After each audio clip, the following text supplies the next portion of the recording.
What is going on, my people? Welcome to the Profit First Show. I'm so excited to get started with this show. Number one, it's Monday. It's top of the week. Number two, your boy took a little weekend hiatus. We went traveling a little bit, and I took a little break from recording, and so I'm so full of energy because not only are we going to review 6 exciting and on your edge of your seat topics when it comes down to people talking about their finances and the economics that's happening in the United States, but we also have updated the show as well based on your feedback. Your voice matters. I'm telling you right now, I read some comments this morning and I was like, yo, I'm going to change up what we have going on, not only because I want to give you guys better value, but because, of course, when you all request something and it's like you get to enjoy the show more, well, that's my job, right? Here to entertain and also educate. So why not? Anyways, I'm going to make sure everything goes smooth tonight. Before I lay down the ground rules, for those who are new here, welcome in. If you've been watching, welcome back. And of course, the ground rules are, well, if you go in the chat, if you disagree, agree, or just want to ask questions, then go ahead and do so in the chat. The chat will pop up. I will have it pop up on the screen, but we will not be answering any questions or chatting until each segment is done. All right. Now, without further ado, we're going to get right into it. I want to get started. No wasting time at all. I'm going to go ahead and activate monetization for the show. All right. Because, we're not up here for free. You know what I'm saying? That's at the end of the day, YouTube is an income stream for your boy. But it can very much be an income stream for yourself as well. You can get paid to scroll, y'all. Like that's essentially what I'm doing. And to piggyback off of that, I just want to let you know I am creating a mentorship, a group where I will show you guys the systems that I've been using to monetize my YouTube in about 5 months and be able to continuously make money on YouTube even while working a full-time job. All right. All I use is my iPhone, my laptop, and my iPhone XR, which most people don't even have anymore because they think they need the newest phone.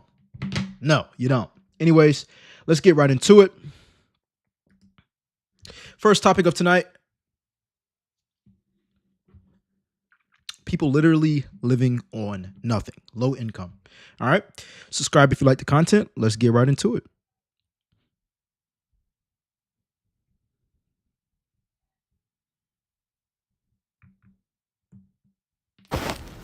I live like this.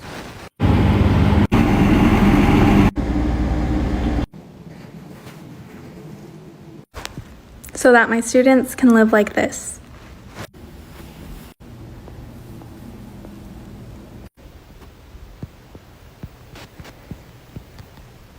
So how can I afford to do this on a teacher's salary?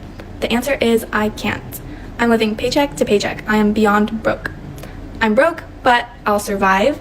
It's not the end of the world for me to give my students the world, so I choose to do it. Everyone knows that teachers don't make much, and I am still early on in my career, so I am on the lower end of teacher pay, and I get paid once a month. The main reason why I am able to do this for my students is because I give myself nothing so that I can give them everything.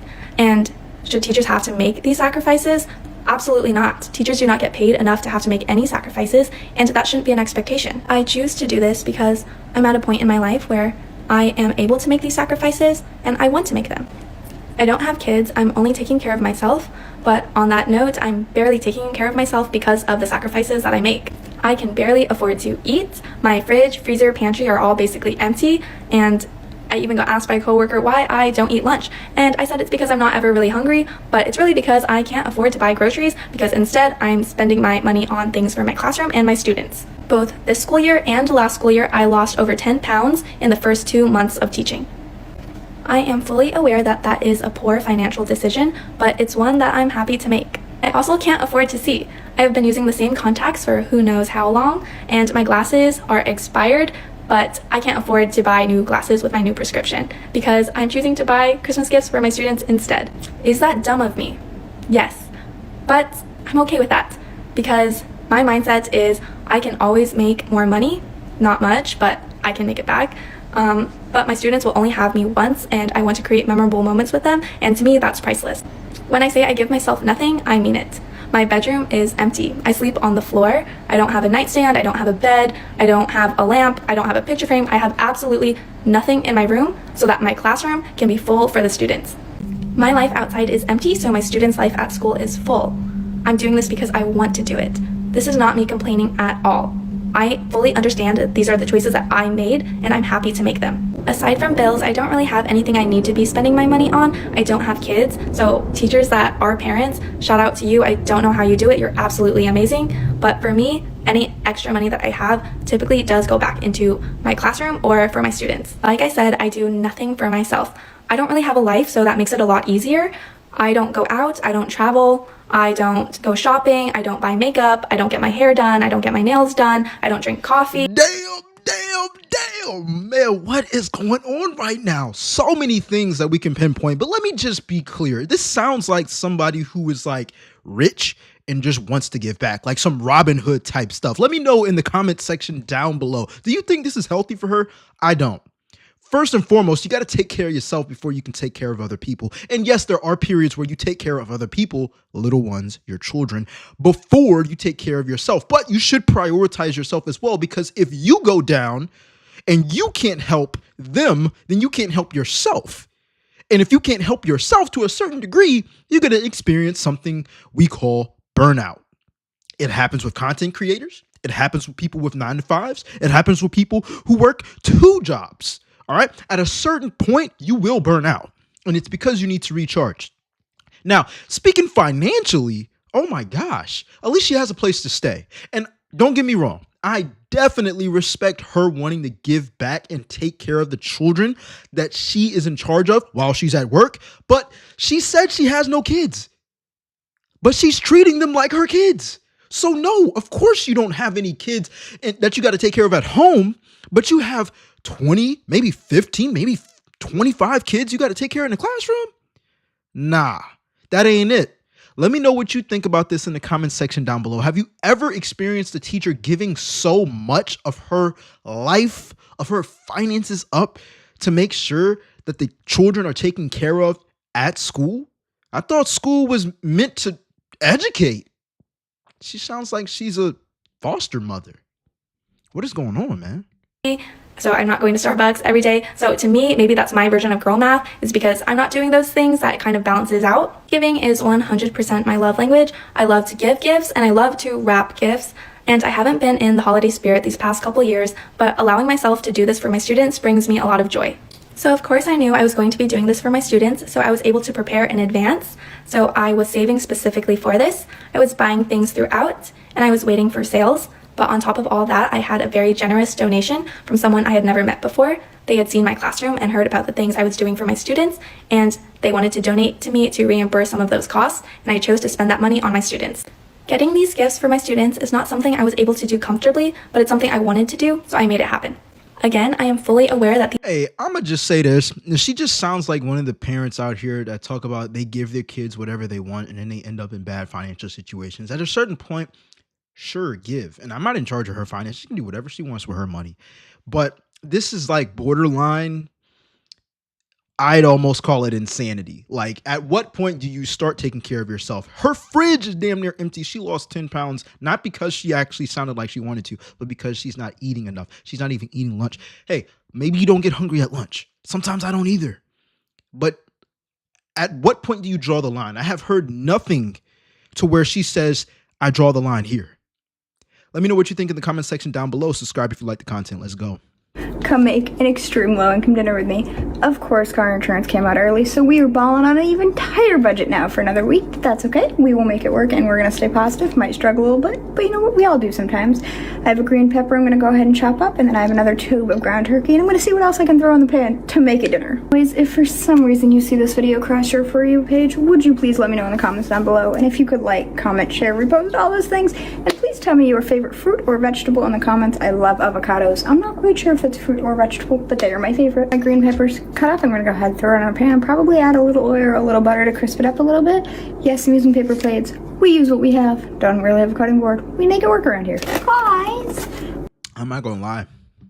It sounds like one of them dinners I made a couple years ago because I was so broke. But one thing that I learned was disposable things, utensils, plates, forks, spoons, knives. Man, they save me a lot of time. You know what I'm saying? I just bought, I think, a box of 120 forks, spoons, knives, all that, just so I don't have to wash the dishes. Y'all can call me lazy. I call it saving time. I'd rather use the utensils, throw them away. You know what I'm saying? Sometimes recycle. You know what I'm saying? But I'm good on eating on silverware right now because I don't like to wash dishes. I buy my time back. All right. It cost me $15 to get 120 utensils. Are you kidding me? While I was starting dinner, hubby came downstairs with mail, and it's from one of you guys, so thank you.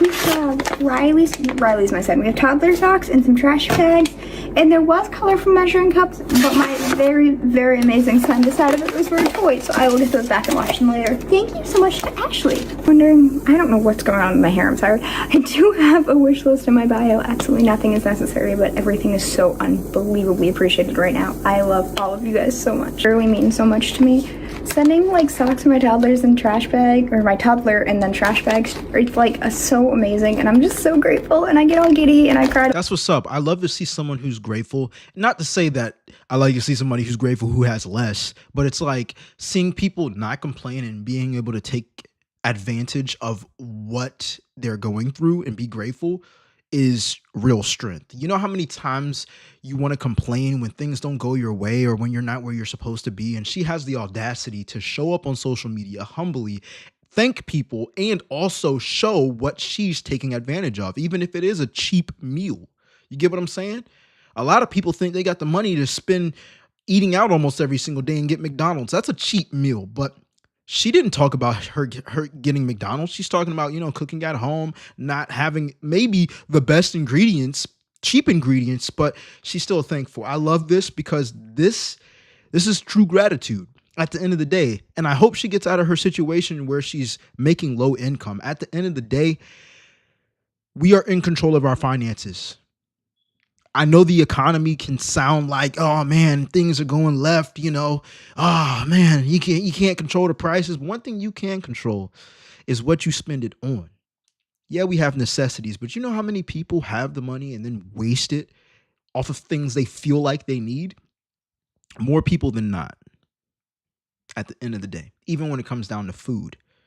Most people choose food off of what they crave, not off of what their body needs, which is why the doctor's offices have so much money, or big pharma has so much of your money, because at the end of the day, you choosing cravings that you really don't need, but you feel like you need it because, well, it's a craving. You know what I'm saying? It's your flesh. What do you guys think about this? Do you like washing dishes? Do you buy disposable utensils like I do? Do you buy cheap meals? If so, how do you save money? Do you go grocery shopping every month or every week? How do you save money? Or how much are you spending? If you know you're spending a lot and you want to dial it back, let me know in the comment section down below. I got paid $9.49 and my bills equal $9.74. So I literally work to pay my bills. I never have money for groceries, barely. Sometimes maybe $90 if I'm lucky. I'm gonna have to go to the food pantry again, which is fine. I'm really blessed to have access to that. But I just wish that work meant something.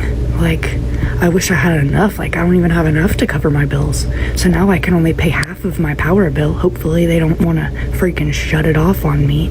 Like, people talking about get a different job, it doesn't just work like that. I get 10 hours of sick a month and 10 hours of annual. My daughter has health conditions and I constantly have to be out of work. If I worked any other job, I'd be fired because I would have already taken 7 days off. They fire you if you need more time off because we're economic slaves. We work for this economy, but this economy doesn't work for us. Most of us are old, retired, living off of disability and security, complaining about not having enough. That's the American dream. All of us living off of the government, upset. Yeah, okay. And I don't get assistance because they say I make too much. I definitely made too much this check. I have enough for the groceries and then some, huh? Like, if I could just skip my bills, I'd have enough money to go get my car taken care of. Like, fuck the bills. Let me just go freaking get my oil changed, my tires rotated, my brakes done, my alignment fixed, my steering column fixed. Like, that would be great. Especially. Yeah, when them car problems show up, it's a whole nother issue. It's why it's best for you to have a savings, even if you got a reliable car. Let's be honest, it costs to have a car. Second point that I want to hit, and it's very hard for people to accept this truth. And the truth is, you've been lied to. I've been lied to, and you've been lied to. We've been lied to because we were told as long as you have a good paying job, you'll make enough to make a living. And the truth is, most people can't even live by themselves with the money they make every single month, which either means decrease your expenses or make more money. And I say do both. Now, most people like to start families on what we call the 9-to-5. You have consistent income, you know paychecks are coming every week or every 2 weeks, and that's cool and everything until what happens? Life hits. Life has hit us all. And if it's one lesson that I've learned off of listening through stories of other people going through struggles, granted, we don't know what's wrong with her child. Not necessarily wrong, but she said she has, health conditions, right? So something is wrong. But at the end of the day, it probably wasn't unexpected. It probably wasn't expected. How many times have we underestimated life, thinking that we had enough until enough wasn't enough? At the end of the day, if you ain't got no kids, invest your money. If you ain't got no kids, build your savings. If you got kids, that's more motivation to make more and spend less. But we got to stop underestimating life, thinking that because of the money you're making right now, it will be enough for next year. It will never be the same. And the quicker people realize that they need to prepare 10 times more, 10 times more, not 2 times, not 5 times, 10 times more, in order to just survive, is when their circumstances will change. Clear example, and I'm not going to correlate it just to money. All right, this happens in life. Okay, 2 examples actually. One example, working out, staying in shape. People think, oh yeah, I went to the gym 1 or 2 times a week. You go to the gym 1 or 2 times a week, okay, cool, you made it. But 2 times a week is 8 times a month, which is basically meaning that you're only working out a week out of the month. And there's 12 months in a year, which means you're technically working out 12 weeks out of a year, which means you're only working out 3 months every single day for the full year. And then the rest of the 9 months, you're not working out. Most of the year, you're not working out. Why do you think you're going to be in shape, doing any less or even a little bit more? Another example, me uploading YouTube videos.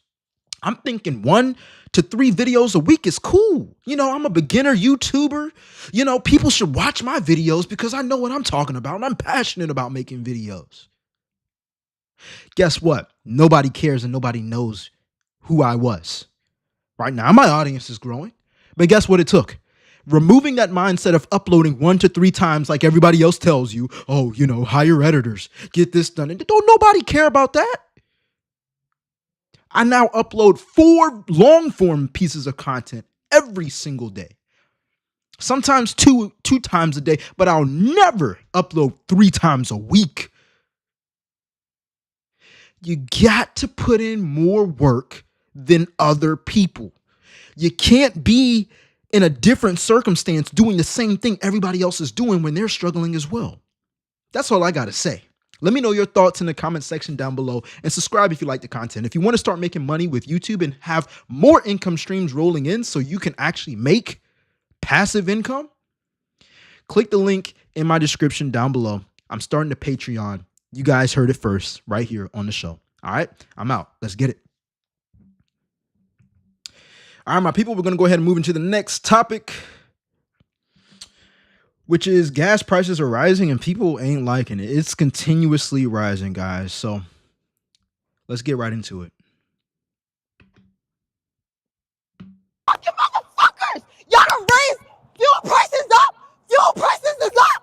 I just got back into the business and y'all done raised the freaking fuel prices up!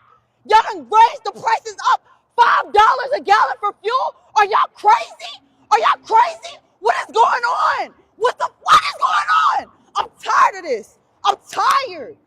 I just got back into trucking, and y'all done raised the fuel prices so high. Are y'all crazy?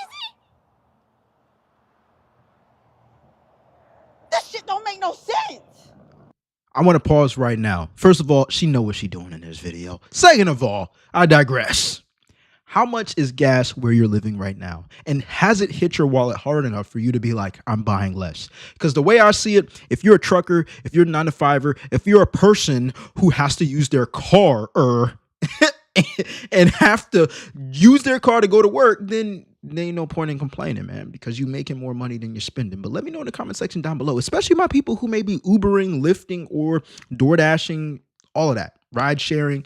Let me know in the comment section down below. Have you guys felt the hit? I recently drove past a gas station today, actually, and it was $3.99. I live in Virginia. It was $3.99. I ain't seen it that high in a long time. You know what I'm saying? It just felt like the other day, the gas was like $2.98, you know? But let me know in the comment section down below, what are the gas prices where you're living, and has it hit your wallet? Or what is your mindset going towards it? I don't understand. What happened to gas prices? 2 weeks ago, gas was $2, and today gas is $4. You guys, did gasoline go to college and come back with a master's degree in pricing? Oh my God! I came to get gas, and the pump is looking at me like a bank loan officer, asking questions like, "Say, are you ready for these financial decisions? What is going on, yeah? Look at gas prices. What is going on, yeah? How are we gonna survive? Driving in America is now luxury. Oh my God, how are we gonna survive, yeah?" 100% driving is a luxury. I mean, we don't need gas prices to go up in order for us to recognize it's a luxury. I mean, you got public transportation. You can obviously walk. You can ride a bike. You can have an e-bike. You can have a scooter. If it takes you longer to get to a destination, then guess what?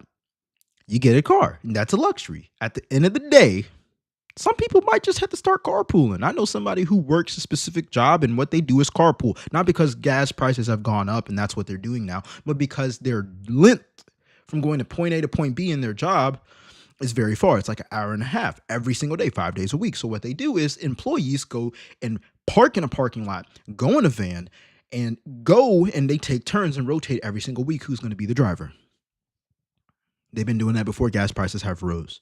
But let me know in the comment section down below, what are you doing to, I guess, save money if gas prices have hit you hard? And what are your thoughts going forward? Do you think it's going to get worse before it gets better? I think it is. But anyways, subscribe if you like the content. Let me know your thoughts in the comment section down below. Gas around my way just reached $5.03. I just feel like at least give me some condoms and play some R&B music so I can feel safe and comfortable while they fuck me at the fucking pump. $5.03. Are we dead the fuck serious? Gas around my way. All right, so how many people are actually mad about this situation? I want to know in the comment section down below. Someone said gas went from $5.89 to $6.34 while I was at the pump. Now that's crazy. That is, bruh, is that real? Have y'all ever had the gas prices rise on you while you're at the pump? Someone said me looking at the $70 I just put in my Nissan Altima. Y'all Nissan boys or girls, y'all be driving crazy anyways. I know y'all burn through the gas. I ain't playing no games with no Nissan Altima, and I drive a Tesla. Y'all got it, man. Y'all be ripping up the streets for no reason. Someone said gas is so high we actually know the prices. Oh my God. I never paid attention to gas prices so much in my life. No, this is facts though, because this is the way I see it. I was talking to my girl the other week. I was like, you worried about gas prices? You know what I'm saying? Hey, I'm gonna give y'all a little cheat code. For your birthday, for Christmas and whatnot, like ask for gas gift cards. You know what I'm saying? Have them throw a little $20, a little $50, a little $40, you know, get some gas gift cards. That way you can get something that you know you need in order to make more money. And it's not costing you a dime. All right. People ask you, hey, what you want? What you want for your birthday? What you want for Mother's Day? What you want for Father's Day? You know what I'm saying? What you want for April Fool's Day? Go ahead, give me a $50 gift card to BP or Shell. You know what I'm saying? Or 7-Eleven or something, you know? Anyways, yeah, me and my girl was talking the other day, and we were talking about how we don't even look at the price of gas. There's no point in being like, damn, man, Why is it this high? Because at the end of the day, when that thing go on E, when it goes on E, you know you need to put gas in your tank. That's how I feel about it. I said what I said. Let me know how you're going upon this in the comment section down below. Another thing for my EV owners and people who are contemplating getting an EV, apparently there's a lot of people contemplating getting EVs. Welcome. You know, all the slack that y'all started talking about, you know what I'm saying? When it came down to Tesla and the batteries being terrible or whatnot. Hey, I ain't got nothing to do with that political stuff. I'm here to just share my experience. One of the best cars I've ever drove.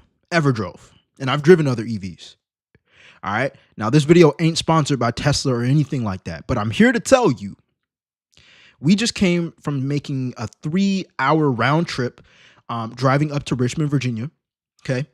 And I don't know how many times my girl has driven in my car as a passenger, but she was still amazed by like how well the car planned the trip and how the battery was like, oh, when you get to this destination, you're going to have 10%. She was like, what? You're going to have 10%? We're going to run out of gas. I'm like, 10% is like maybe around 35, 40 miles in my tank. But by the time we get there, I'm going to be able to charge in 15 minutes. I'm going to have half a tank. We're good. You know what I'm saying?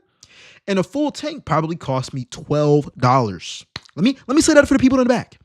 $12. Now, for those of you who are like, well, $12 don't get you much in the EV because you're going to be running your AC, your heat, you know, your acceleration, you playing your radio, your Apple Music, your headlights. Let me tell you this. I want to make sure you're listening closely. Come closer. Listen. $12 got me 280 miles on my car. Okay. And hear me out. There's more. But wait, there's more. By the time I got home, I had 40%. And that was over an hour of driving, meaning I only used 30 miles. That's why I believe Tesla is one of the most best EV companies in the world. I said what I said, not no BYD. Yeah, they're a battery company. Cool. You know what I'm saying? But y'all know you can't get it right now in the US. All right. Anyways, it's a very reliable car. I don't have range anxiety. Right?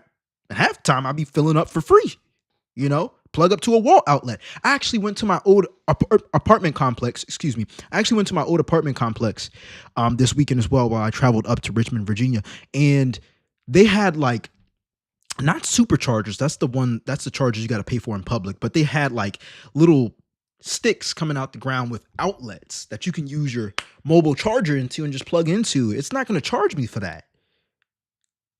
I hope more places adopt that type of technology. Yeah, it's a slower charger, but you're paying nothing. You know what I'm saying? But anyways, let me know your thoughts about getting an EV. Let me know your thoughts about Tesla.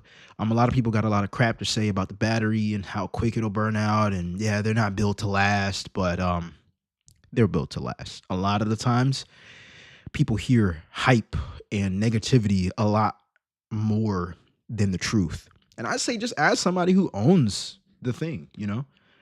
I would do that in other scenarios. But anyways, let me know your thoughts on this in the comment section down below. And subscribe if you like the content. Let's get it. All right, let's go ahead and move into the next topic. Next topic of tonight is people who are regretting getting their college degrees. Now, this one's going to hit home for some people because as long as people go to college, you're going to get a good job, right? Cap. We're already going to find out, man. All right, let's get into it. Subscribe if you like the content. Let's go. I cheated on almost every single essay I wrote in college, and I won my college to take back my degree. All right, so here's the deal. I got this degree 5 months ago, economics degree, supposedly one of the best in the world. I don't know about that one because I used ChatGPT on literally every single essay. Not write a single word, still got all A's. And you know what I did with that degree? I got a job in finance. Hated it, but I got a lot of money. I was just so bored though, so I would come home every night and just play Minecraft. Last night I came home and I just started crying because I loaded up this world I made when I was 9, and I remembered how I used to be so excited, and I just do not feel like that way anymore. And then it hit me that we all used to be in creative mode. We all used to think anything was possible. And now we're stuck in survival mode, working, grinding forever. There's only one way out. Someone has to game mode creative the entire world, but no one wants to do it because all everyone cares about is hoarding diamonds. It was like this epiphany last night where I just wrote a plan, stayed up all night, quit my job today, moved back to my mom's house. I literally just got off the plane and now I'm here. I really wish I was joking about this because I sound crazy, but I want to dedicate my life to this because this is not right. And the first thing I want to just do is get rid of this degree because this is survival mode. Because if a machine can replace you, which it did for me, you were never using your soul in the first place. My name is Dan. This sounds like someone who it was disappointed. But for two, how many people actually went to college off of something they enjoy? Right? He said that he wasn't basically passionate about finances and whatnot. And that's fine. I don't think people have to be. I don't think you have to be passionate about your 9 to 5. I think it's important for people to have another source of income that they're passionate about because they don't have to count time when they're actually doing it. You know, work after work. For example, today's Monday. I worked 8 hours. Guess what? When I got off of work, I'm working on YouTube videos. This doesn't feel like work. Why?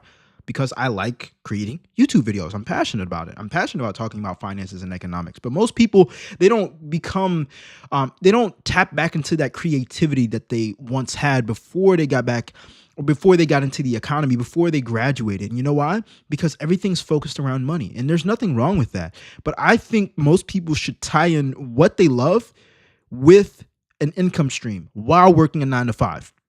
I don't think it's wise for people to go for what they love if it's not making a lot of money, especially when you're taking out debt and going into college. You know, and that's one of the reasons why I create an income stream from YouTube, not because my job or what I went to college for isn't profitable. I was passionate about computers. I went for computer science and I work in tech. So that is profitable. But most people who don't go into profitable degrees, which we're going to see in a couple of seconds, actually, you guys are going to find out that people are learning the hard way that every degree isn't equal. That's the truth. To say something like, you think you smarter than me because you got a degree? Of course I think I'm smarter than you because I got a degree. What the fuck did you complete to term? That pregnancy? The fuck, bitch? Like, don't get me tight, bro. To say something. All right, I just wanted to bring this up because I think people have a heightened mindset. What is it called? Egotistical when it comes down to becoming educated. All right.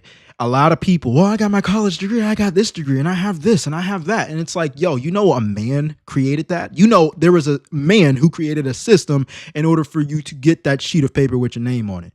Now, that's not to say people who put in work, people who are doctors, lawyers, and have degrees that took a long time to earn, or a great amount of information that is vital and contributing to society. It's not to disrespect their hard work, but it is needless to say, just because you have a sheet of a sheet of paper with your name on it doesn't mean that you're technically worth anything more. People have these egos when they graduate, and that's exactly what school wants you to believe. It's like, yeah, you know, you're from the whatever college it is. I'm getting a FaceTime call real quick. Give me a second, y'all. But yeah, they try to bring pride into it. And that's all a money grab. I don't think I'm worth more just because I went somewhere. I just don't.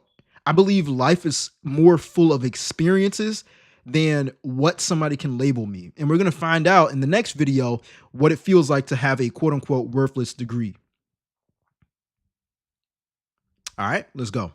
Show me your completely useless secret talent. This is my English degree that I got from attending 4 years at the University of Central Florida.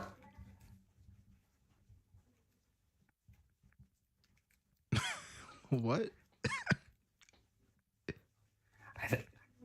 I think I'm doing this trend.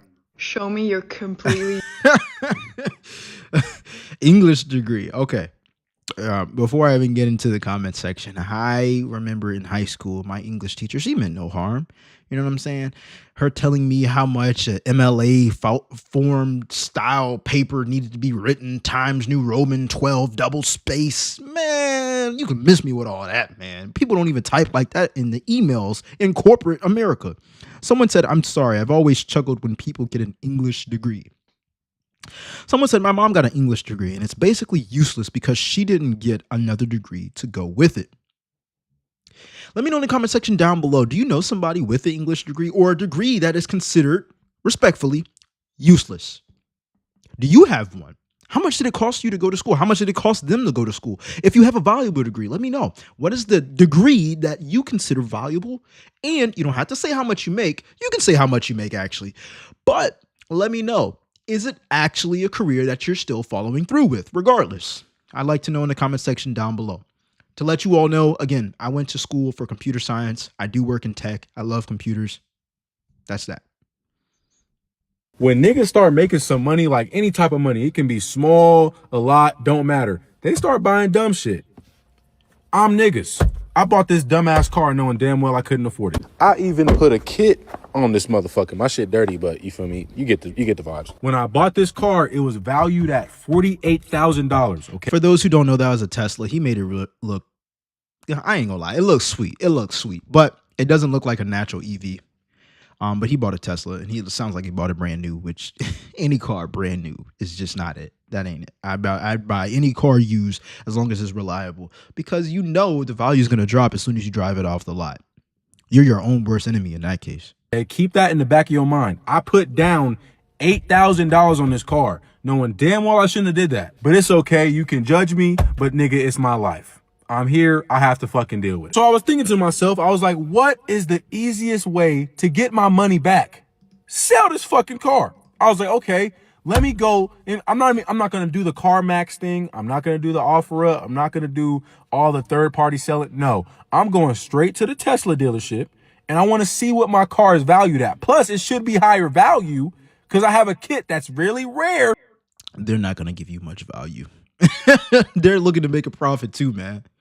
On this fucking car. I put on my jacket, my sweats, my slides, and walked out the door and took my black ass to the dealership to see what my car is valued at, right?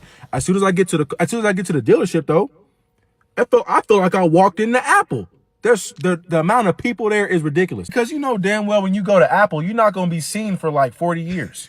Real shit. But there's 30,000 people in Apple right now trying to buy an iPhone, buy a charger, find a missing AirPod, something. So I'm sitting there in the waiting room after I put my name on the list, you feel me? And I'm just sitting there, 30 minutes go by. Okay, no one gonna help me. Okay, 45 minutes go by. All right, no one gonna help me. About an hour goes by. I'm like, yeah, no, I'm not going for this shit, right? So I walk outside back to where all the front desk people were, and I'm like, yo, is anybody I honestly just came here to get my car valued. You feel me? That's all. I want to see what the vibe is, right? Mind you, this car is supposed to be valued at around $50,000. Okay, especially a little higher because the kit. Anyways, I asked the guy, I'm like, yo, can you help me right quick? He's like, yeah, I can go out. I can go outside. And is your car right outside? I was like, yeah. He's like, I'll go outside and check for you right now. He goes outside, looks at my car. He's like, oh my God, nice wrap. Oh my God, this shit's tough, bro. Like, where'd you get this done? He's being my friend and shit. I'm like, okay, I got it done here. You feel me? Yeah, I wanted to wrap, but yeah, I honestly can't afford this shit right now. What's the value of my car? He looks at me dead in my eyes. This nigga looks at me dead in my eyes and was like, yeah, if you were to sell this car right now, you'll probably get like around like $17,000 for it. What the? Oh, he's cooked. He is cooked. That's more than 50% depreciation. The fuck? What? I know Tesla is the new Honda. You go outside, you see Teslas everywhere, anywhere, everywhere. You feel me? I understand that, but this is still a premium sports car. I will slide on any nigga that want to race me. This car is bro. Like, it drives like, come on, gang. They lose their depreciation so quick because people treat them like getting a newest iPhone. All right, it's a computer on wheels. All right, so for people who don't know, yeah, okay, people talk crap about the battery and all that, but they are reliable cars, regardless of what you think. Ask most Tesla owners, they're gonna say it's reliable. I'm not arguing with you. On the second hand, or on the second note, the technology is like, again, like getting a new phone. All right. My car, I have a Tesla Model 3 2018 long range rear wheel drive. Try to say that 5 times fast. Not going to happen with me. Anyways, the computer components that are in it limit me from having certain things. Like, I don't have the speaker that makes a little whirling sound outside. There's certain things I don't have, like the full autopilot, where I can like not touch the wheel at all.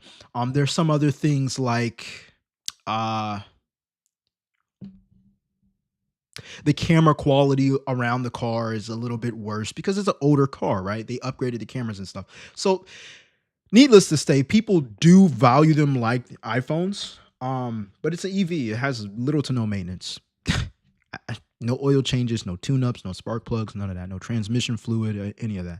Some people say, yeah, you got to change the fluid and whatever. But listen, that's obviously not part of the main thing that you have to get done with those type of cars. But anyways, let's continue with the story. I took good care of it. You feel me? Like bro, like, come on. So after receiving that news, I was like, I need to drink now, right now. I need to get blacked right now. Pause. That was sus. I need to get drunk right now. So I was like, you know what? Who's not working today? The homie Mike not working. Let me call the homie Mike. Meet me at Chili's in about 30 minutes, gang. Meet me at the bar in 30 minutes. We gotta get fried. So he meets me at the bar. You feel me? Actually on time. He's never on time. Crazy as fuck. He actually came on time. So we sitting there, we like 3 shots in, you feel me? He's like, bro, why'd you call me up here? I was like, bro, I ain't gonna lie, I'm stressed as fuck right now. This car is like my biggest fucking bill of the month, bro. Like it's close to like my fucking rent payment, bro. Like this car payment is fucking stupid. And he was like, anyways, I don't even care to hear the rest of the story because his whole point was he has a degree in finance and he made an unwise decision. So let me know in the comment section down below what you would have done in this scenario, and subscribe if you like the content. Let's get it. All right, my people, we're going to go ahead and get done with the other half, the second half of the show. We got 3 more topics coming up. People literally living paycheck to paycheck, being one paycheck away from everything breaking apart, and they're explaining their stories.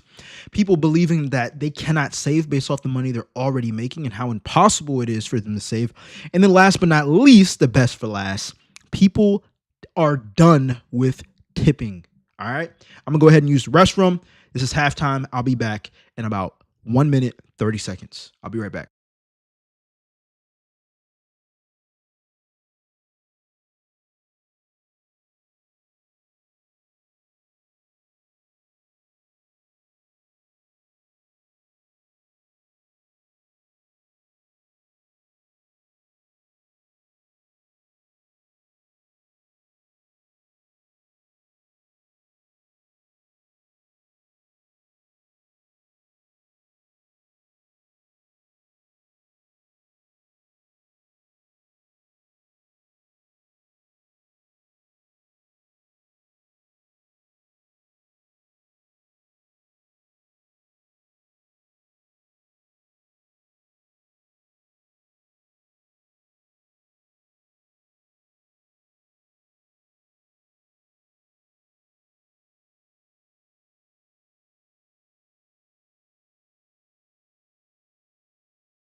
All right, let's go ahead and finish up the rest of the show. I don't see any comments, so we'll get right into it. People living paycheck to paycheck. Let's hear what they got going on.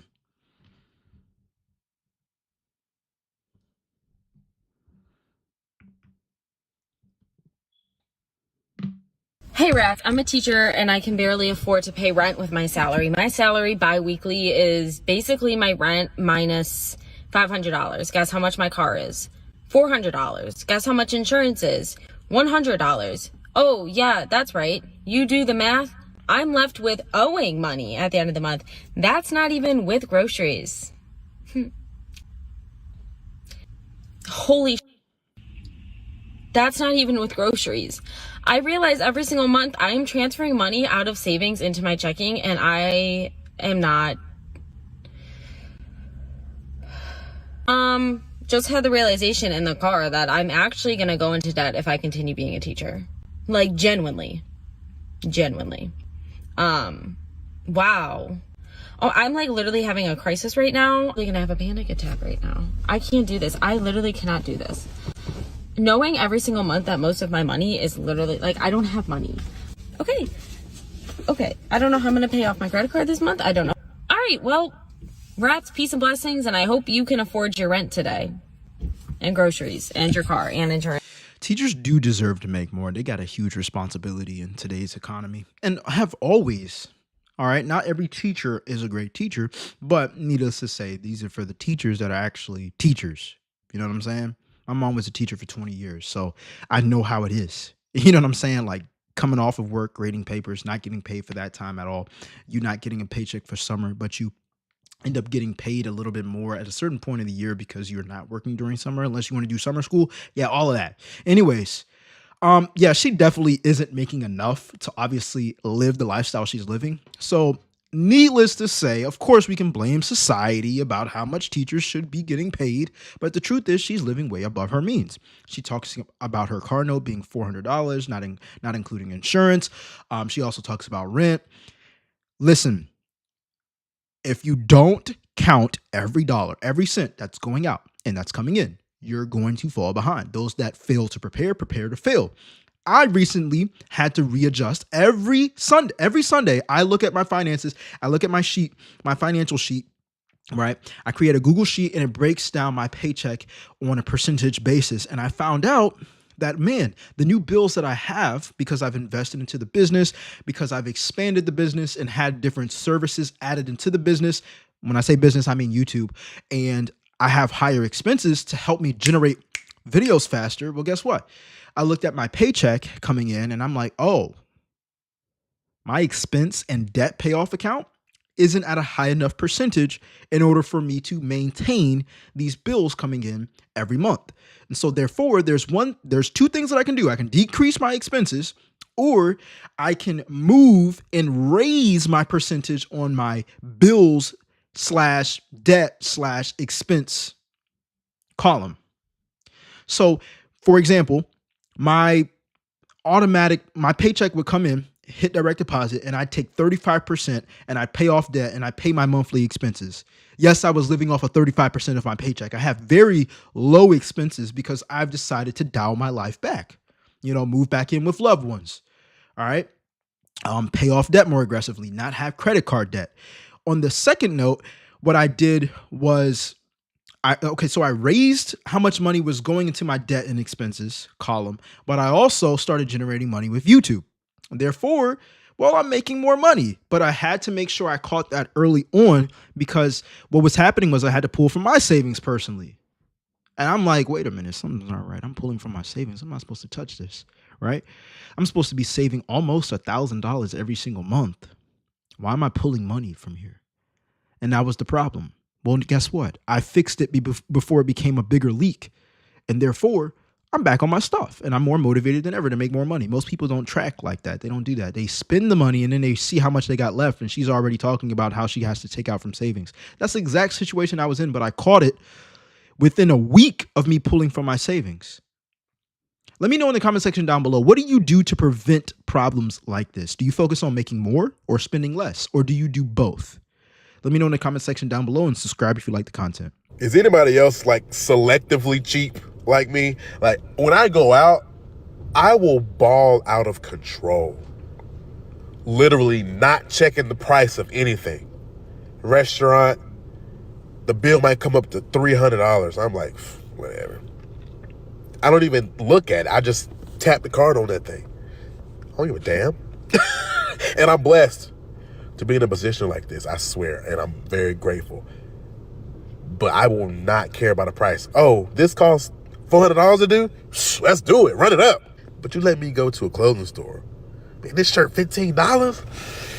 That's too high. These shoes $120. Ooh, I can't. I don't think I got it like that for real. But an experience, it costs $400 to skydive. Run it up. $300 for this excursion. Let's do it. $200 for this meal. I don't care. Let's live. But that hat's $40. That hoodie's $60. I ain't quite got it like that, bro. Guess it depends on what you actually value in life. I value experiences as well. That's why I have dollar cost averaging, or what I like to say by Myron Golden. I can if my can say I can, which means every time your paycheck hits, you have it split up in a certain a category. All right. You're putting 10% here for investments. You're putting 20% here for savings. You're putting, 25% here for the business. You're putting 45% here for your expenses. And you're forced to live on what's in that bank account. You're not going to go in debt because you're not going to borrow money in order to do so. And it's a hard hit for most people because they've never lived like that. And when they do, they realize how much above budget they actually live on, right? Paycheck to paycheck. But I can get this type of thinking because I definitely am not paying $30-$40 for a shirt.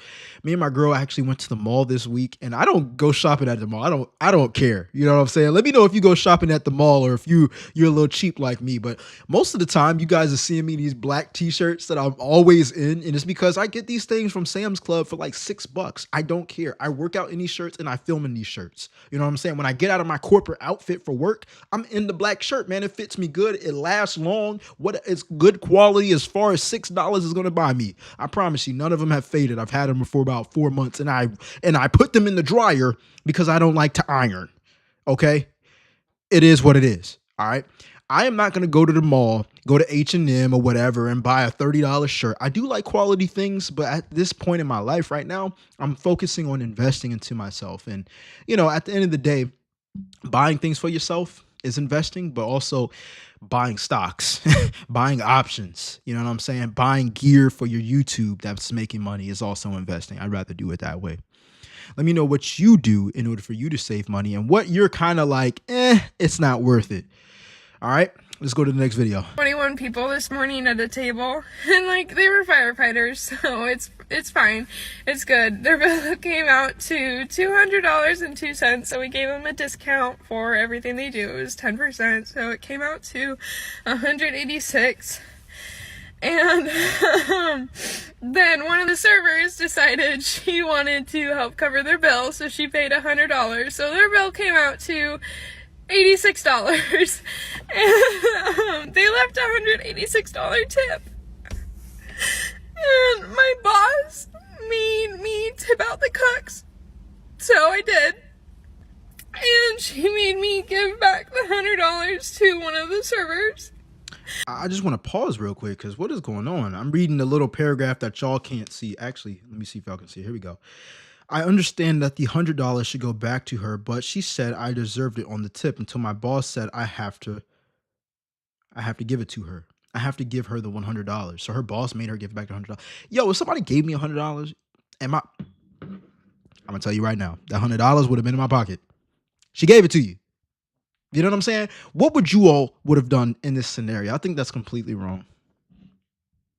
So a shift that I wasn't even supposed to work today made $60 today. I mean, when you're in the business of being a waiter or a waitress, you don't know how much you're going to make. Apparently, I'm just guessing. I've never done it, but apparently, most of their money is made through tips. When you get a healthy tip, you know what I'm saying? Why would the manager say no? Give it back.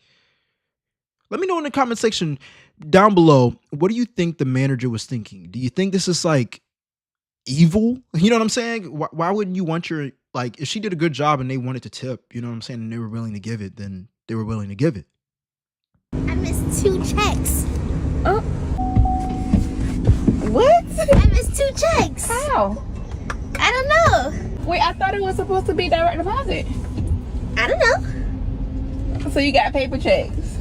Yeah, I think you gotta give this to the bank. I don't know, money in here. You want me to check? Ain't no it's a check. You gotta go deposit it. Will it tell me how much is in there though? Yeah. Wait, I gotta pull over for this. Hold on. 2 checks? Yeah. Okay, let's see. Here's the first one. Don't let me be disappointed now.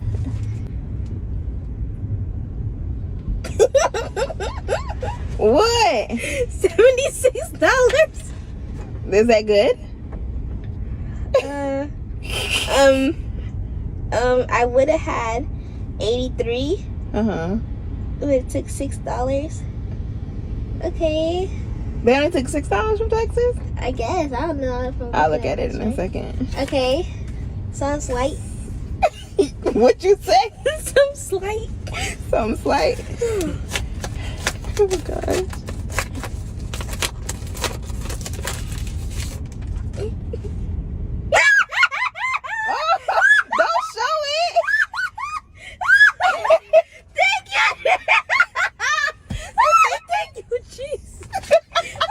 much is it? Wait, where you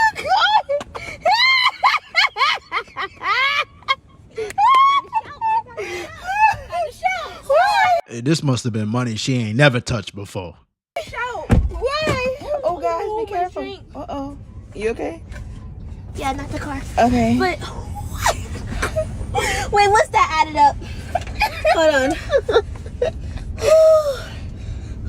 So you, I'm guessing you open the small one first.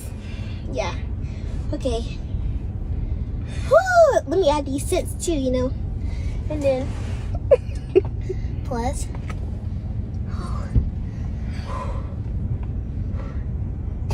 Ain't God gonna do it?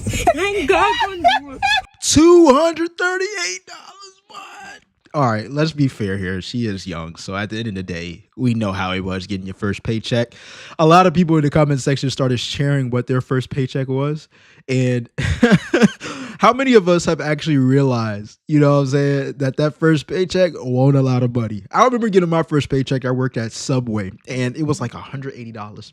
Right, I was so excited. And I told my mom, I was like, I'm ready to go shopping. You know, I had my eyes on these Air Maxes. I bought the Air Maxes. Over the weekend, I returned the Air Maxes. Why? Because I realized how much the Air Maxes cost. It was like $120. My check was $180. That was a 2-week check while I was in high school. I was like, you know, I feel like they robbed me blind. Why are the shoes this much? You know what I'm saying? But anyways, let me know what you bought with your first paycheck if you did buy anything. But I thought this was hilarious because how many times have we seen others, even if you have kids, get their first paycheck and it's just like, that ain't a lot of money. But, you know, it feels like a lot of money because he ain't never touched that much money. But let me be clear on this one, too. This is a very, very, very valuable lesson to learn. This also happens to adults as they get raises, as they make bonuses. Oh, my gosh, I'm getting paid $10,000 more per year. And they just blow their money, or they get tax returns, or they run into some money and then they go and buy liabilities. And they end up in the same financial situation that they were in below, but they're making more money. This is a valuable lesson to learn, even when it becomes through a teenager. Let me know what you think in the comment section down below and subscribe if you like the content. Let's get it. All right, my people, we got 2 more topics for tonight. Next topic for tonight are people who complain about how they can't save based off their own finances and how much they're making. Let's see what's going on. And there's actually some crazy scenarios happening with people asking for money. So we're going to start off with that video first and then go into why people can't save. Let's go. You need something? What's going on? How you doing? So You trying to buy gas? No, I'm not trying to buy gas. You don't got a man. I'm trying to get at you. Okay, buy this gas. Buy the gas. Yeah, buy the gas. And, all right, You ain't so even fill tell it me up. your name yet, though. What's your name? Like Cinnamon. Come on, that ain't even valid. Come on. My name is Cinnamon, and now you're being disrespectful. See how serious you are about it. Fill it up. I mean, I'm like that. I got that. All right, so go ahead. Let me see what you got. That ain't nothing but gas. I need the premium. It's on your gas tank. I see it. Okay, just make sure don't give me the regular stuff. Come on, you see what I'm driving over there? Yeah, all right. So show me something. Big body. All right, make sure it's premium. As soon as he's done pumping,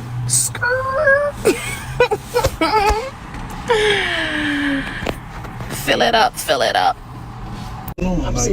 remember I told you to lean up off my car earlier? You got to lean up off my car, boo. You got to get this joint washed anyway. I do. I'll follow you to the car wash. All right, so go ahead. Go get in your car. I'm going to wait right here. Go get in your car. I'm gonna get a detail and all that. All right, so go ahead. Go get in your car. I'm going to wait for you. Go off the car, dude. Wow. Let's exchange numbers real quick. Please lean up off the car. All right, cool. See you later. I ain't trying to get copyright, man. They got the whole saxophone playing in the background. Now listen, I know you're wondering, Jay, what does this have to do about saving money? I had to pull this video up because it was somebody who was looking like and sounding like they was about to ask for money.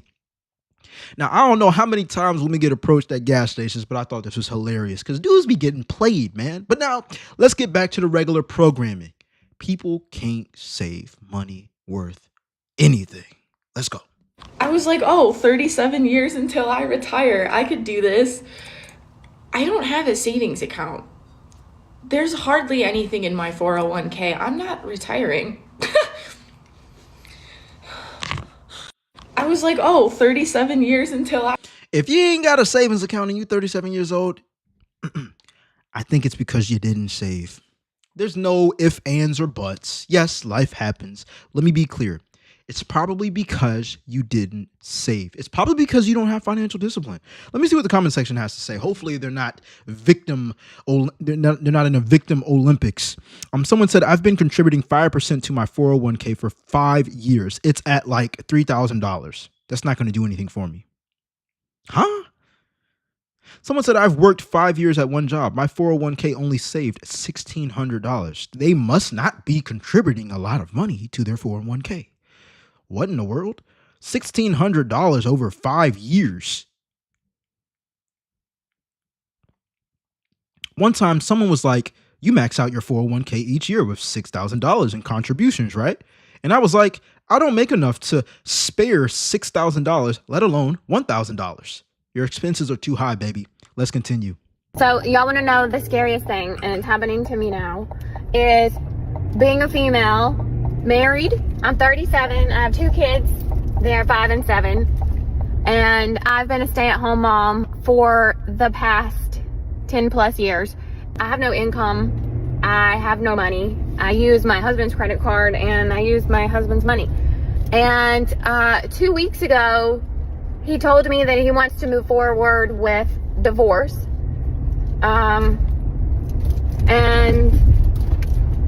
Today, I literally, like, I use an American Express credit card for everything. It's got my name on it, but obviously he pays the bill.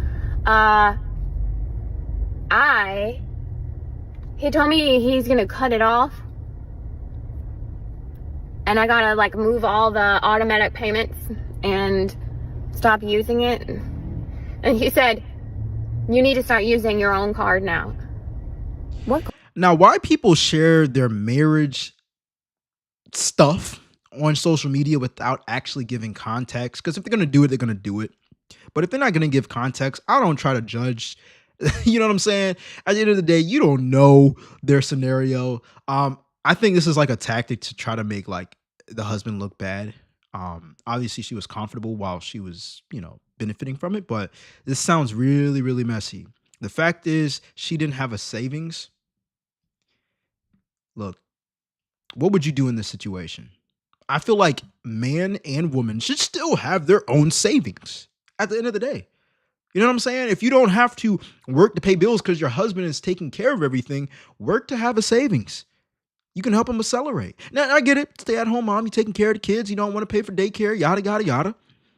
But at what point do you even have your own? I'm a big person off of having your own, man. I don't want to depend on anybody 110% to be able to, dictate my income. If it's a 9 to 5, I'm not going to have one income source. I'm going to have multiple. You never know. You know what I'm saying? You're putting your eggs all in one basket. I don't believe it should be that way, even when you're married. Let me know what you think in the comment section down below. Card. I don't have a card. That is my card. Terrifying. I mean, I feel like a little girl who needs their mommy because I don't know how to take care of myself.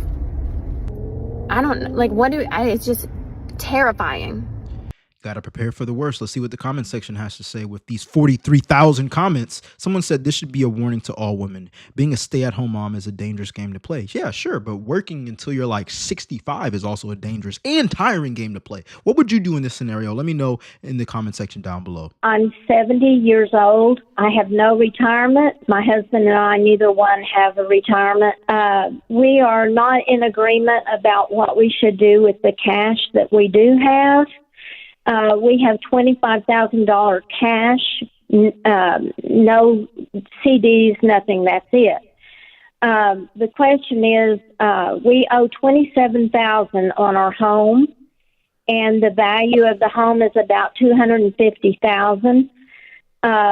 We have $11,000 debt on a car.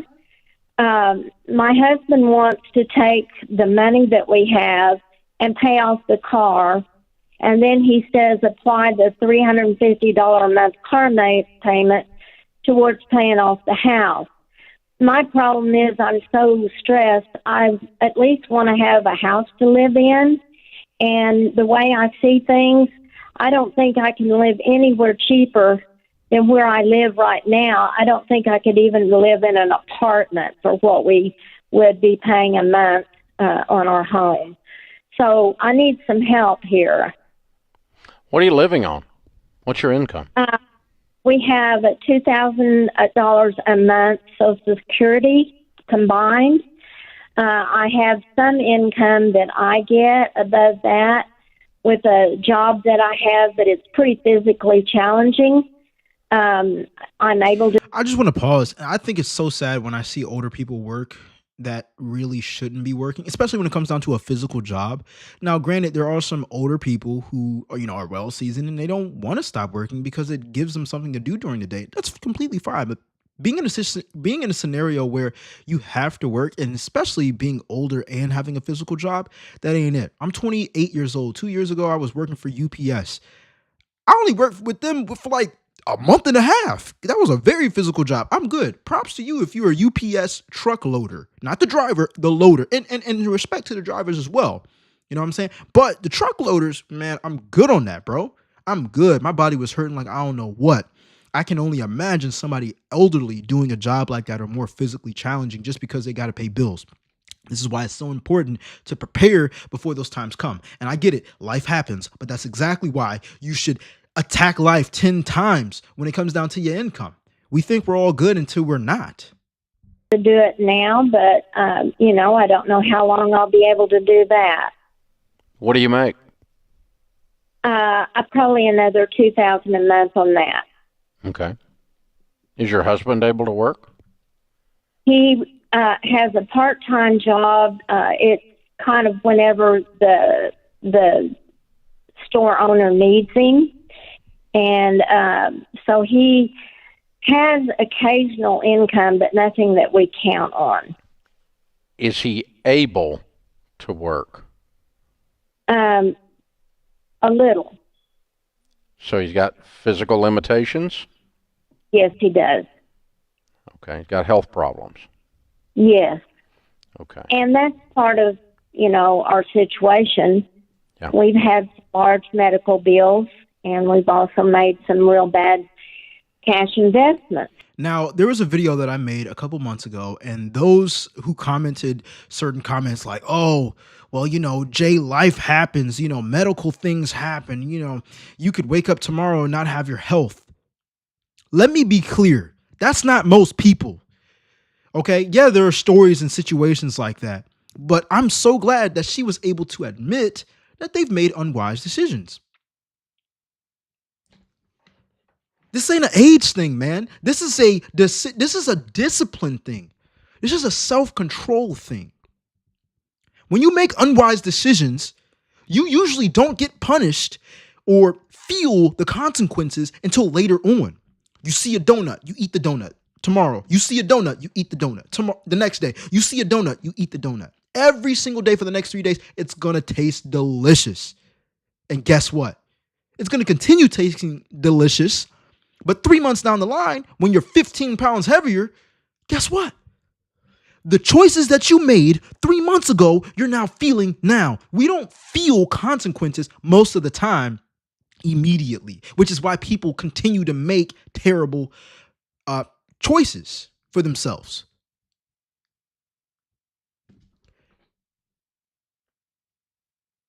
You're older, you don't have money, you don't have a savings, you're still having to work. It's because of your choices.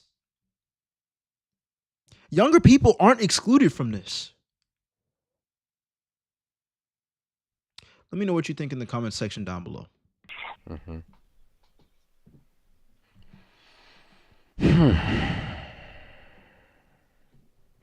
What do you do that makes you $2,000? I clean homes. It is physically demanding. Okay. It's good money, but it's physically demanding. Hey, how many cars do you have? We have a paid off old, very dependable pickup. And then we have the one car that we have the outstanding debt on. Mm-hmm. We also have an old Roadster that's probably, I would say, about a $10,000 value on it. Mm-hmm. I'm sorry, but the Roadster is gone. I knew it. You have not. I'm sure that's going to break his heart, but I'm sorry. It's gone.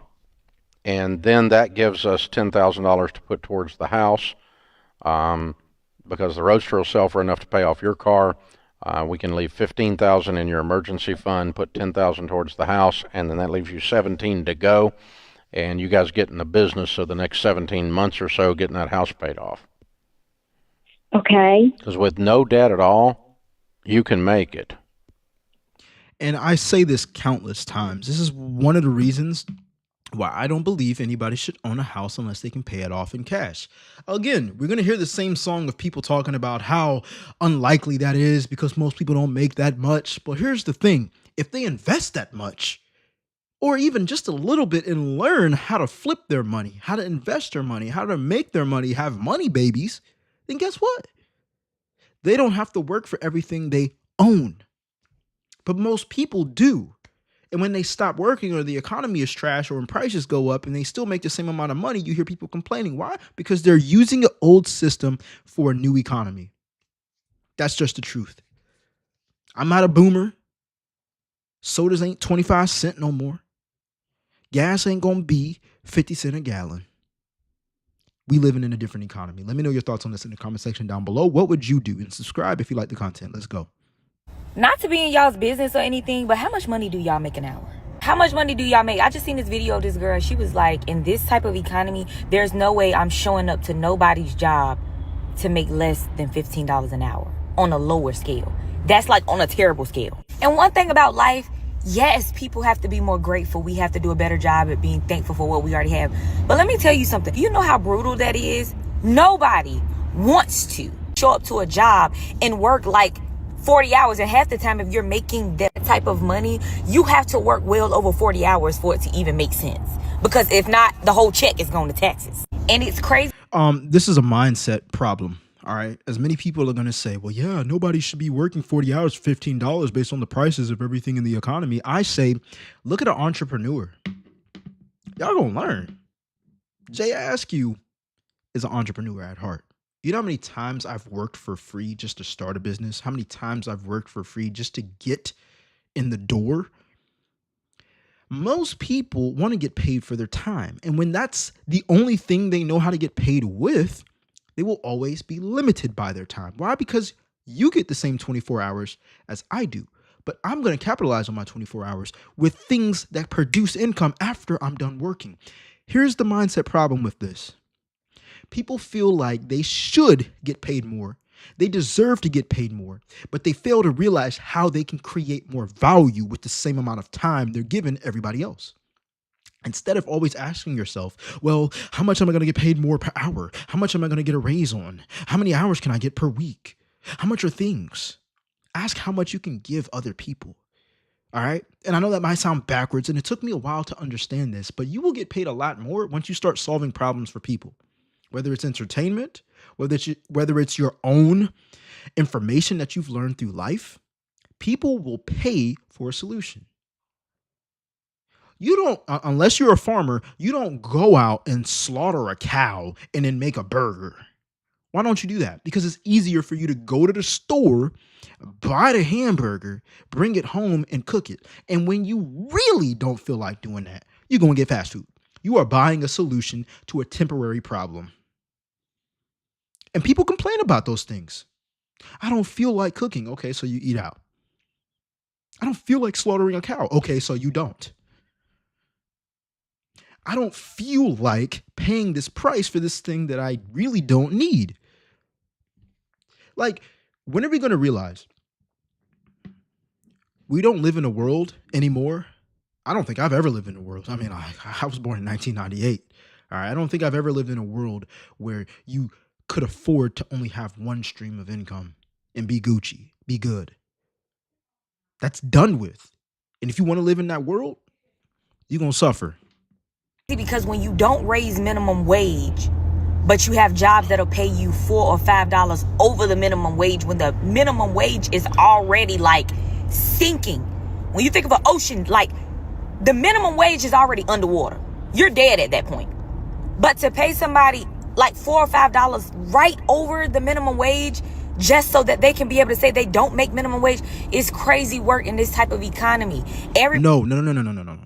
What's crazy work is comparing minimum wage to $5 more and saying, oh, when you pay $5 more than minimum wage, it's still crazy. No, one thing about money, it's not about how much you make, it's what you do with what you make. This is why people fail to save, because they don't think they can save enough. And so they don't save anything because they're like, well, what's $2? What's $20? Listen, when I moved back in with my folks, I had $0 to my name.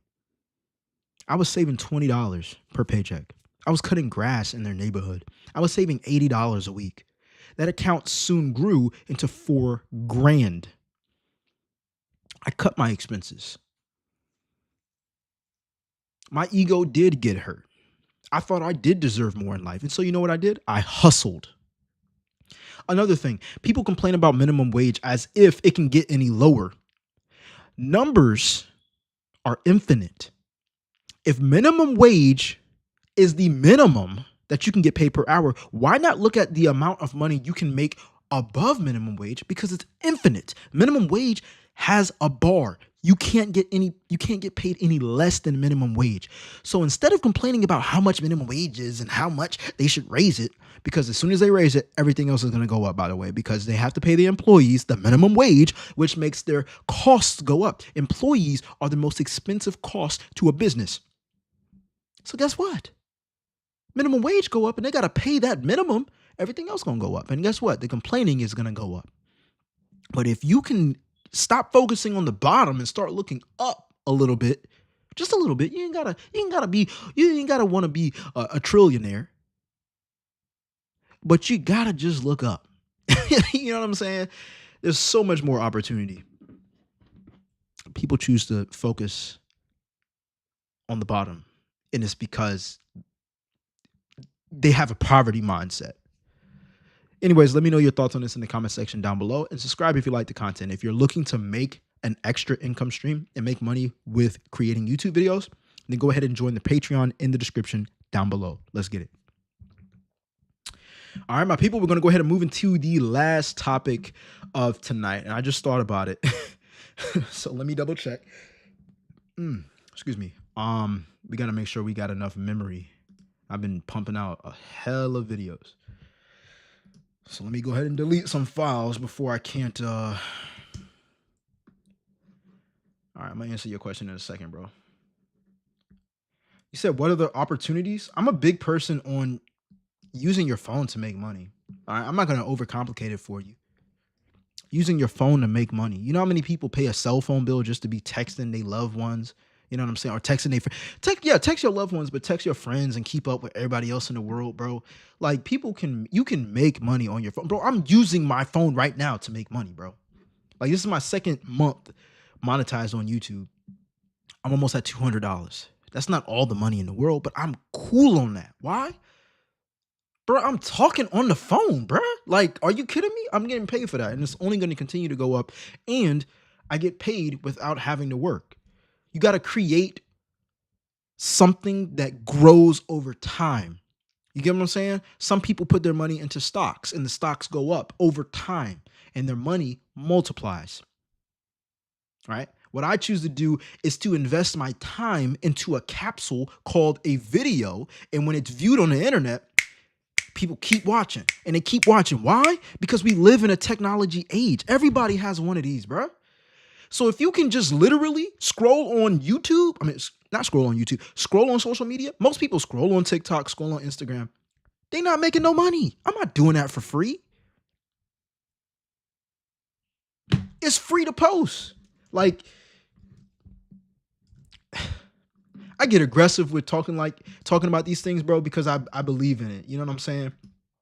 I done been in situations where I couldn't afford rent, where I had to pay rent with a credit card. I done been in situations where I had to take toilet paper from a lobby because I couldn't afford a damn roll of toilet paper from Dollar Tree. Look, bro, that was just me a year and a half ago, man. I had to cut back my lifestyle, get back into a 9 to 5, and then work my butt off doing YouTube videos. I practice what I preach. So when I say these things and I say it directly and I don't give you a million things off of how to make money or, a million things where I can say you can make an opportunity with money over here, over there, over here, over there. I'm going to do the work first. And if I'm getting the result, I'm going to share it with y'all. You know what I'm saying? Me making money first when I was a content creator, when I first started like 5 years ago, I was working out consistently. I appreciate that, man. I was working out consistently, not because I wanted to make money, but because I was bullied in high school. Let me tell you how valuable your information is right now that you got. All right. And I say this because I never knew that it could turn into an income stream. In middle school and high school, I was bullied because I was small. I was 18 years old, 110 pounds. I was small as hell, bro. You know what I'm saying? So I was the one that people and other guys picked on. Had no confidence in myself. When I got out of high school and I got into community college right after high school, I told myself I was going to grow self-respect for myself. I wanted to see myself under a different light when I look in the mirror, right? And so what I did was I used that anger to do push-ups, to do bicep curls, to do pull-ups. Pretty soon, I gained 50 pounds. I'm looking muscular. Okay, cool. When I started uploading my progress through Instagram, completely free, guess what? You wouldn't believe it. Some of the people who bullied me in high school ended up being my clients as someone who was teaching them how to work out, to build muscle and lose weight. They were paying me $1,200, $3,000, $500 a month. And it's because I invested into myself to learn how to get my knowledge, create content from it. And at the end of the day, it turned around. Most of the people that paid me online to teach them how to lose weight and build muscle, no, I don't do that no more. All right, for those that are wondering. Most of the people that paid me never met me in person. They never met me in person. I'm going to show y'all my old Instagram and then we're going to continue on with the show.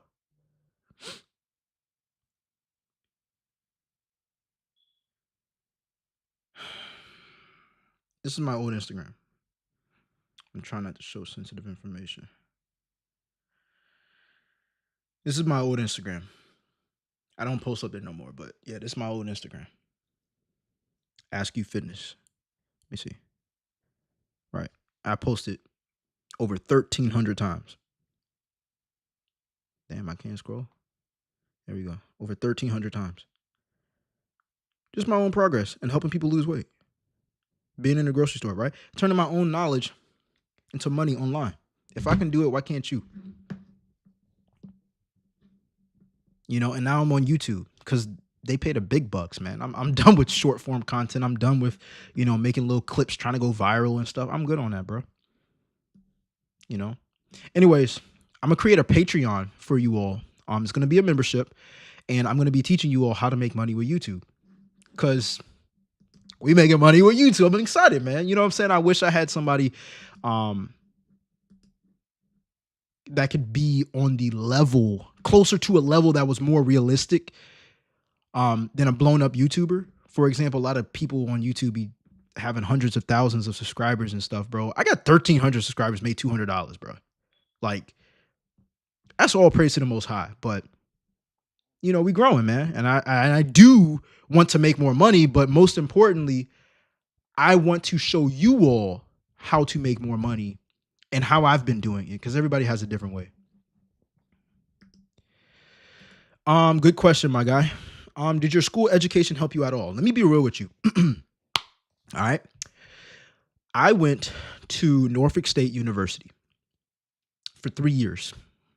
Out of those 3 years, I was working on a computer science degree. Then COVID hit my senior year.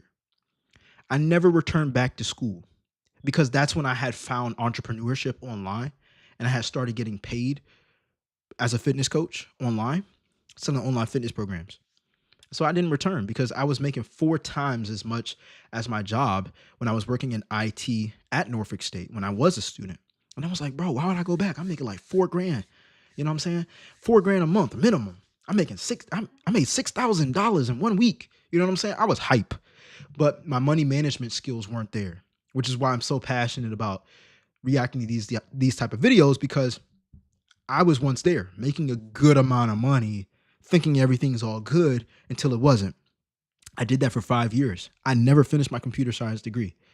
But what I did do was use the skills that I learned through sales and being an entrepreneur to get my foot in the door in corporate America again, to pull some strings, shaking hands, working for free. I'm telling y'all right now, I'm not going to disclose the companies that I've worked for, but I will tell you a lot of the work that I did in order for me to get back into corporate and work in tech, I used my entrepreneur skills to network, to shake hands, to give value for free. There was no guarantee. Most people will see them say, oh, I signed up for 100, I applied to 100 jobs and still haven't gotten one. Bro, I don't have no degree.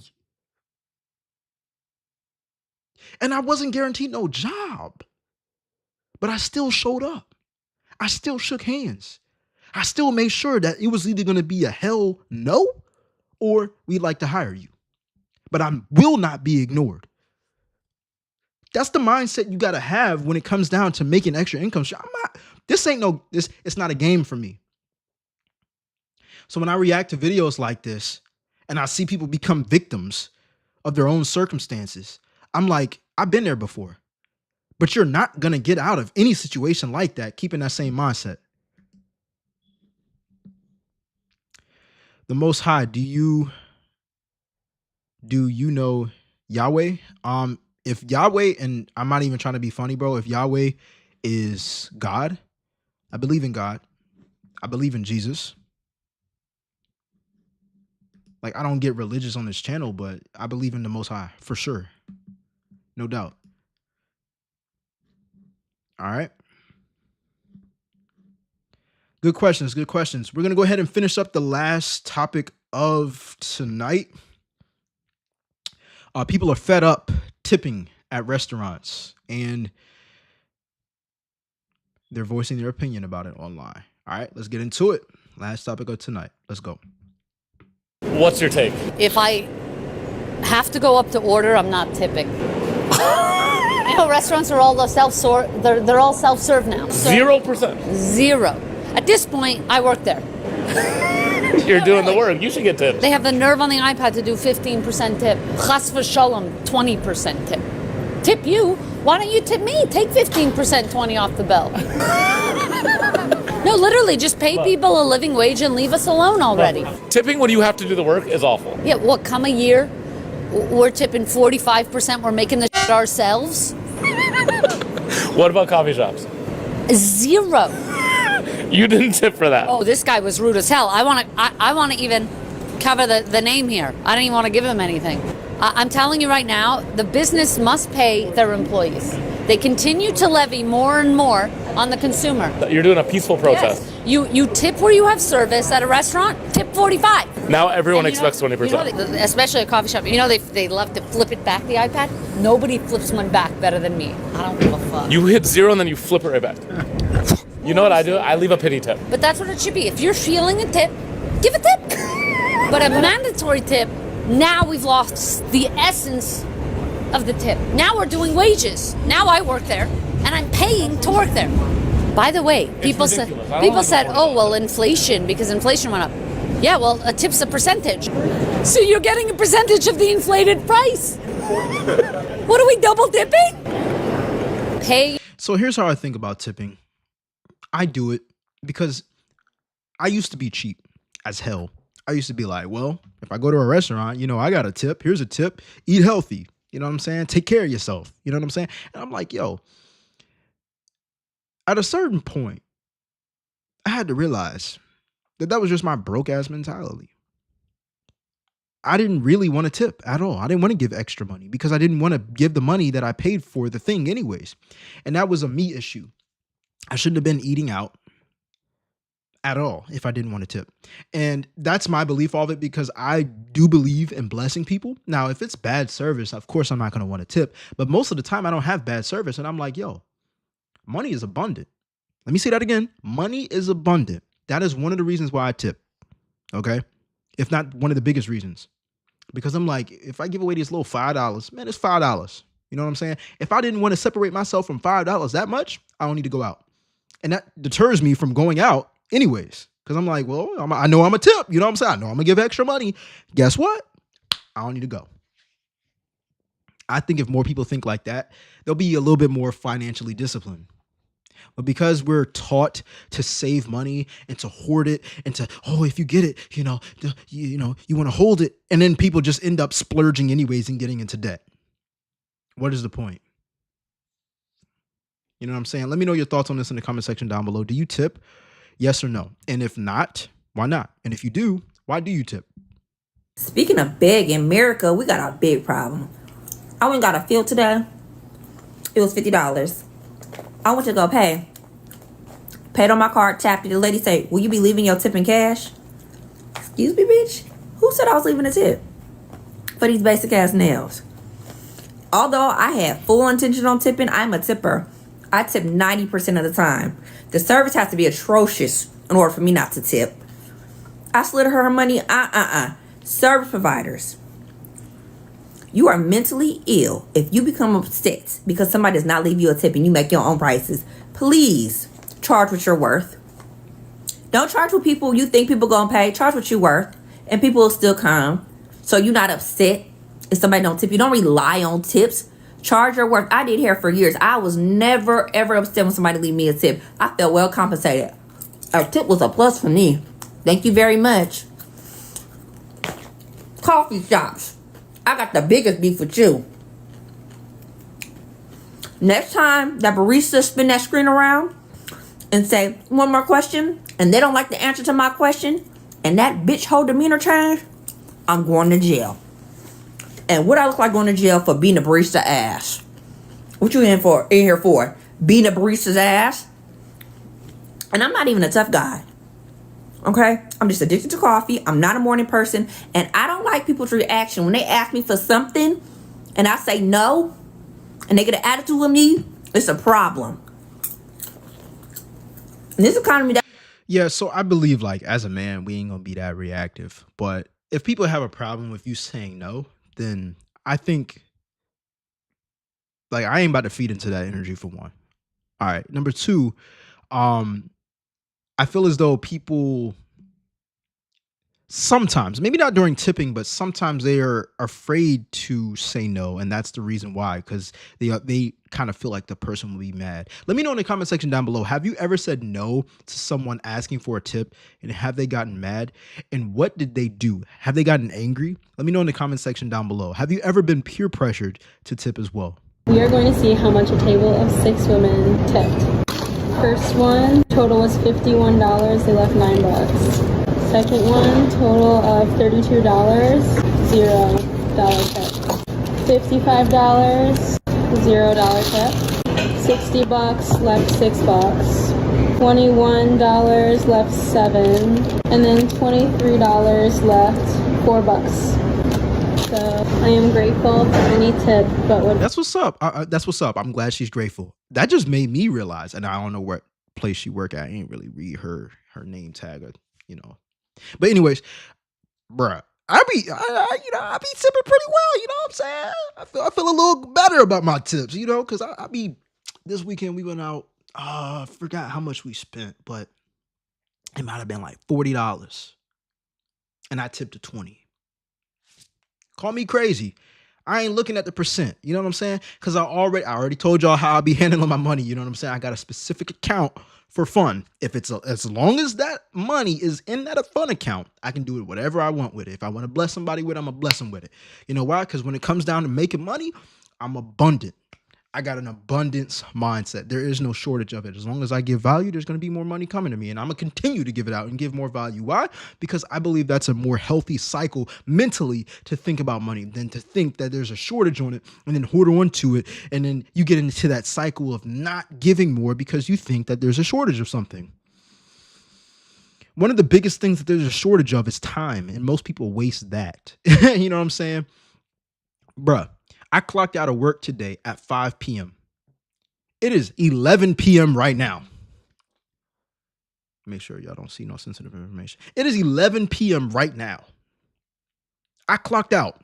I clocked out at 5 p.m. Now I'm about to go to bed because it's the end of the show, but you know what I'm saying? Most people waste their time and try to save their money. I invest my money and use my time wisely. What do you do with your time? Someone said, tip culture feels pressured regardless.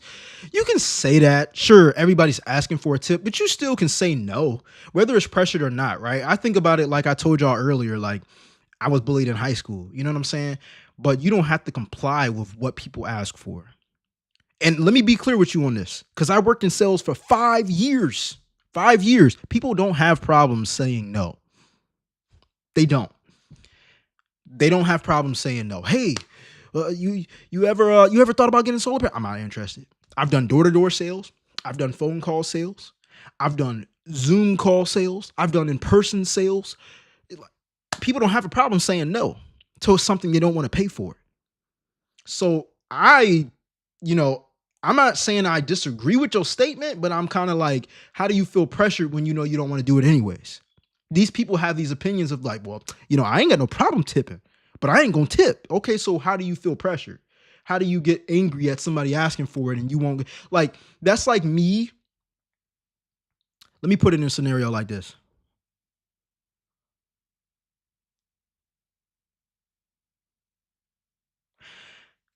That's like me driving my car and I see somebody from a distance, like poking their finger out like this, asking for a ride. And I already know in my head, I'm headed towards this direction. I got to be here at this time.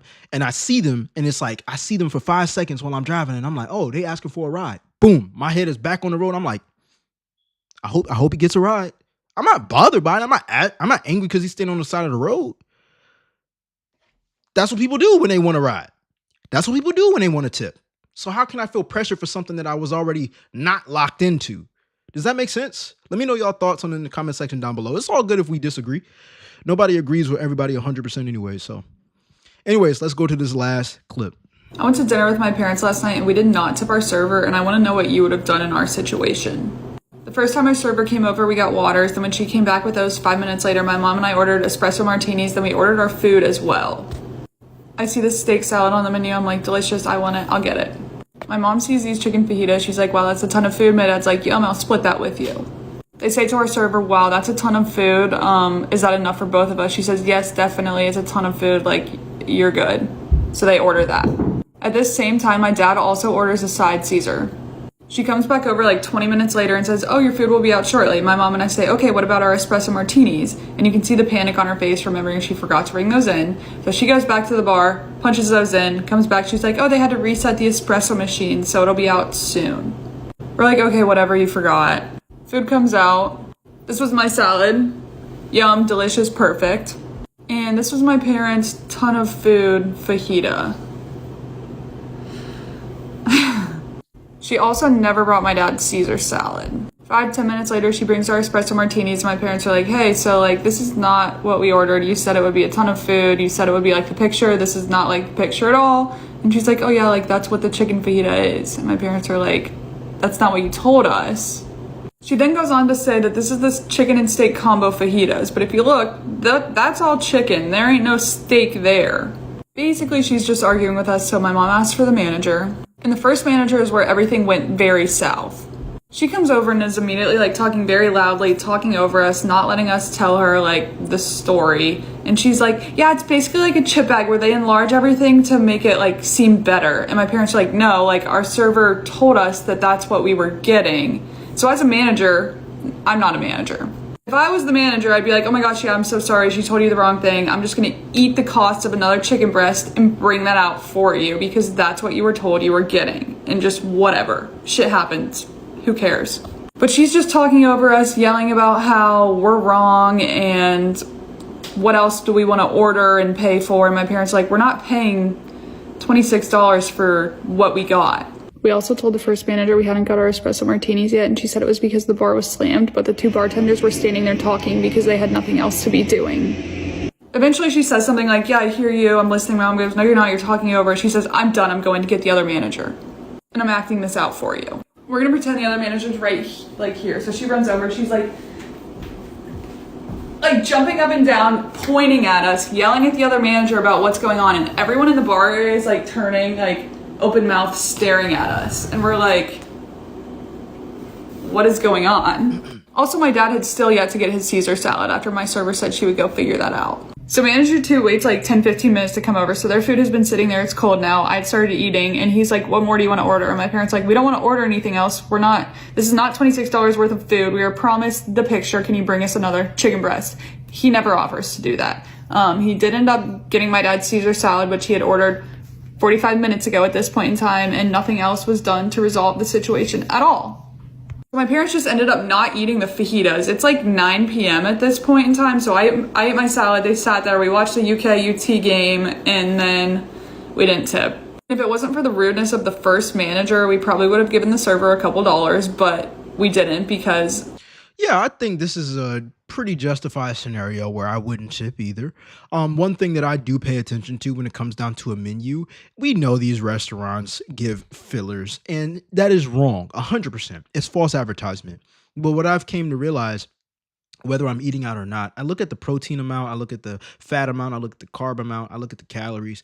Most people ain't gonna do that because they don't feel like they have the time to do it. I do it because I like to feel like I know how much it's going to fill me up, because I am, I lift weights and stuff. I want to make sure it's protein dense. Anyways, if they didn't eat the food and they complain about the food, yeah, they won't try to get over. There's some situations like this where people really don't deserve a tip. They really don't even deserve to, get paid off of the food that they made, knowing that they should have given a bigger amount. I mean, they were missing a whole protein item on the plate.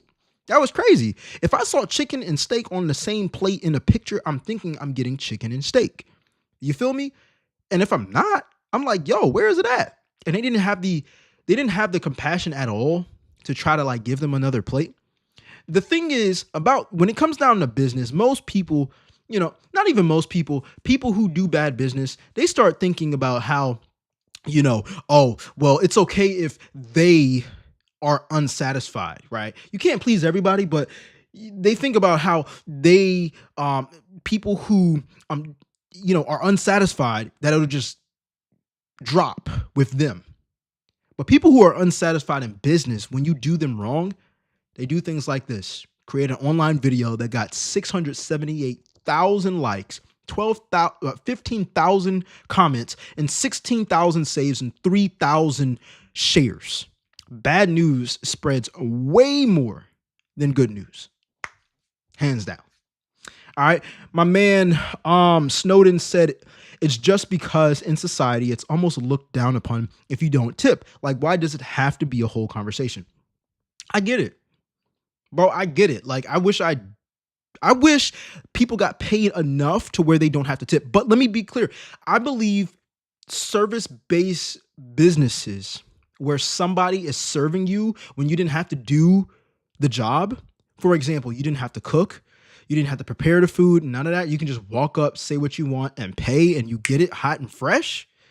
You know what I'm saying? And you're served good. I believe there should be a tip because they don't get paid off of just giving you the food. They get paid off of serving you from something that you didn't want to do yourself, which is called a luxury. That's like a chauffeur. Well, not a chauffeur, but a valet. You pull up to a place and it's like valet. And it's like, yo, I don't need nobody to park my car, but it's the experience within it. And those people, they get most of their money, valets, off of tips, right? And so that's just my principle, bro. You ain't got to agree with me. I'm just saying my principle is if I don't want to tip, I'm probably not going to go out. I'd rather be treated kindly and with great service and be generous with my money than to feel cheap with my money and be treated with great service. Just because I know how it is being on the opposite end. I've never been a server, but I did do sales again for 5 years. And I know how it feels like to work for free. And I mean for free, commission only free. You know what I'm saying? Nobody cares about your feelings. Nobody cares about the bills you got to pay. You are the person that makes or breaks your life every single month. I've been in that situation.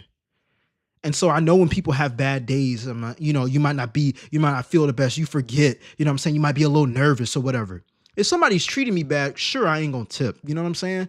But I've been in that position where, you know what I'm saying? You don't get paid anything, bro, when you commission. And that's not to say, feel sad for those type of people. But if I get treated good and I feel like I was respected, I was cared for, it's like hospitality. That's kind of how I think about it. You know what I'm saying? You made it a little bit more enjoyable, Anyways, let me know your thoughts in the comment section down below. I enjoyed my time with you all. I appreciate everybody who stayed for the show. I will see you guys live tomorrow night as well. Yeah. I'm going to be working on the Patreon later tonight for you guys to create some YouTube value for people who want to have a separate income stream with making money online. All right. Anyways, I'll see you guys in the next one. I'm out. Peace.